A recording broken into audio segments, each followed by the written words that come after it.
ಪ್ರೀತಿಸಿ ಮದುವೆಯಾಗಿ ವಿಚ್ಛೇದನ ಪಡೆದಿದ್ದ ಮಹಿಳೆಯನ್ನ ಹತ್ಯೆಗೈಲಾಗಿದೆ ಅನ್ನೋದರ ಮಾಹಿತಿ ಲಭ್ಯ ಆಗ್ತಾ ಇದೆ. ಮಾಜಿ ಪತ್ನಿಯನ್ನ ಪೊಲೀಸ್ ಕಾನ್ಸ್ಟೇಬಲ್ ಹತ್ಯೆ ಮಾಡಿರೋದು. ಬೆಳಗಾವಿಯ ಬೈಲಹೊಂಗಲದಲ್ಲಿ ನಡೆದಿರುವಂತಹ ಘಟನೆ ಇದು. ವಿಚ್ಛೇದನ ಪಡೆದು ಬಾಡಿಗೆ ಮನೆಯಲ್ಲಿ ಕಂಡಕ್ಟರ್ ಕಾಶಮ್ಮ ಅವರು ವಾಸ ಇದ್ರು. ಕಳೆದ 5 ತಿಂಗಳ ಹಿಂದಷ್ಟೇ ಡಿವೋರ್ಸ್ ಪಡ್ಕೊಂಡಿದ್ರು ಕಾಶಮ್ಮ. ಮನೆಗೆ ನುಗ್ಗಿ ಹತ್ಯೆ ಮಾಡಿದ ಬಳಿಕ ಡೋರ್ ಲಾಕ್ ಮಾಡಿಕೊಂಡು ಆರೋಪಿ ಎಸ್ಕೇಪ್ ಆಗಿರೋದು. ಕೊಂದಂತಹ ವ್ಯಕ್ತಿ ಪೊಲೀಸ್ ಇಲಾಖೆಯಲ್ಲಿ ಕೆಲಸ ಮಾಡ್ತಾ ಇದ್ದಂತಹ ವ್ಯಕ್ತಿಯನ್ನು ತಿಳಿದು ಬರ್ತಾರೆ. ಪೊಲೀಸ್ ಕಾನ್ಸ್ಟೇಬಲ್ ಆಗಿ ಕೃತ್ಯ ಎಸಗಿ ಎಸ್ಕೇಪ್ ಆಗಿದ್ದಾನೆ ಅನ್ನೋದರ ಮಾಹಿತಿ ಲಭ್ಯ ಆಗ್ತಾ ಇದೆ.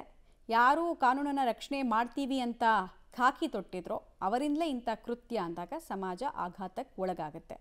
ಹತ್ಯೆಯಾದಂತಹ ನತದೃಷ್ಟ ಕಂಡಕ್ಟರ್ ಕಾಶಮ್ಮ ಅವ್ರನ್ನ ಕೂಡ ಇನ್ನೊಂದು ಕಡೆಗೆ ನೋಡ್ತಾ ಇದ್ದಾರೆ. ಜಸ್ಟ್ 5 ತಿಂಗಳ ಹಿಂದಷ್ಟೇ ವಿಚ್ಛೇದನವನ್ನು ಪಡ್ಕೊಂಡಿದ್ರಂತೆ. ಕೊಲೆಗೆ ಏನು ಕಾರಣ, ವಿಚ್ಛೇದನನೇ ಕಾರಣನ ಅಥವಾ ಬೇರೆ ಏನಾದರೂ ವೈಯಕ್ತಿಕ ವಿಚಾರಗಳು ಈ ಹಂತಕ್ಕೆ ಹೋಯ್ತಾ ತಿಳಿದು ಬಂದಿಲ್ಲ. ಬಟ್ ಕೊಲೆಯ ಆರೋಪ ಇರೋದು ಪೊಲೀಸ್ ಕಾನ್ಸ್ಟೇಬಲ್ ಮೇಲೆ. ಆ ವ್ಯಕ್ತಿಯ ಫೋಟೋವನ್ನು ಕೂಡ ನೀವು ನೋಡ್ತಾ ಇದ್ದೀರಾ. ಇಲ್ಲಿ ನೌಕರಿ ಮಾಡ್ತಿದ್ರಿ ಅಕ್ಕರ್ರಿ, ಅವ್ರನ್ನ ಇಲ್ಲಿ ಅವರು ಇಬ್ಬರು ಜಾಬ್ ಮಾಡ್ತಿದ್ರಿ. ಅವರು ಪೊಲೀಸ್ ಇದ್ದರು, ಅವರು ಇಲ್ಲಿ KSRTC ಕಂಡಕ್ಟರ್ ಇದ್ದರು ರೀ. ಅವರಿಬ್ಬರು ಲವ್ ಮ್ಯಾರೇಜ್ ಮಾಡ್ಕೊಂಡಿದ್ದರು ರೀ 2013ರಾಗ ರೀ. 2015ರಾಗ ರೀ ಒಂದು ಮಗು ಆದ ನಂತರ ಇಬ್ಬರು ನಡುವೆ ದಾಂಪತ್ಯ ಜೀವನ ಸರಿ ಇರಲಿಲ್ಲ ರೀ. ಬರೀ ಜಗಳ ಹೊಡೆದಾಟ ಬರೀ ಇದನ್ನು ಮಾಡ್ಕೊತ ಬಂದಿದ್ದರು ರೀ ಇಬ್ಬರು.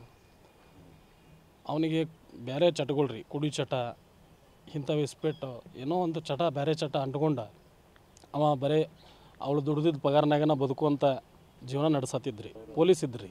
ಈಗ ಮೊನ್ನೆ ಎರಡು ವರ್ಷದ ಹಿಂದೆ ನನಗೆ ಸಾಕಿವ್ ನಿಂಬಲ್ಲಿ ಜೀವನ ಅಂಥೇಳಿ ನಮ್ಮ ದೊಡ್ಡಪ್ಪನ ಮಗಳು ರೀ, ನಮಗೆ ಅಕ್ಕ ಆಗ್ಬೇಕು ರೀ. ಇವ್ರದ್ದು ಮದುವೆ ಆಗಿತ್ತು ರೀ, ಗಂಡ ಎಂತಿದ್ದು ಅವಾಗವಾಗ ಸ್ವಲ್ಪ ಜಗಳ ಇತ್ತು ರೀ. ಅದಕ್ಕೆ ನಮ್ಗೆ ನಿನ್ನೆ 7:30-8 ಗಂಟೆಗೆ ಸುದ್ದಿ ಬಂತು ರೀ. ಅವಾಗ ಅಲ್ಲಿ ಇದಕ್ಕೆ ಹೋಗಿ ಸೌದತ್ತಿಗೆ ಹೋಗಿ ನೋಡಿದಾಗ ಗುರ್ತಾಗೈತೆ ರೀ ಹಿಂಗಾಗೈತೆ ಅಂತೇಳಿ. ಅವರು ಪೊಲೀಸ್ ಡಿಪಾರ್ಟ್ಮೆಂಟ್ದಾಗೆ. ಇವರು ಕಂಡಕ್ಟರ್ ಇದ್ದರು, KSRTC ಕಂಡಕ್ಟರ್. ಗಂಡ ಎಂತಿ ಜಗಳ ರೀ. 10 ವರ್ಷ ಮ್ಯಾಗ ಆಯ್ತು ರೀ. ಹಾಂ ಸರ್. ಇಲ್ಲ ರೀ, ನಮಗದು ಏನು ಅವ್ರಿಗೆ ಹೇಳಲಿನ ಹೋಗಿದ್ರು ರೀ. ಅವ್ರ ಪಾಡಿಗೆ ಅವ್ರು ಇದ್ದರು.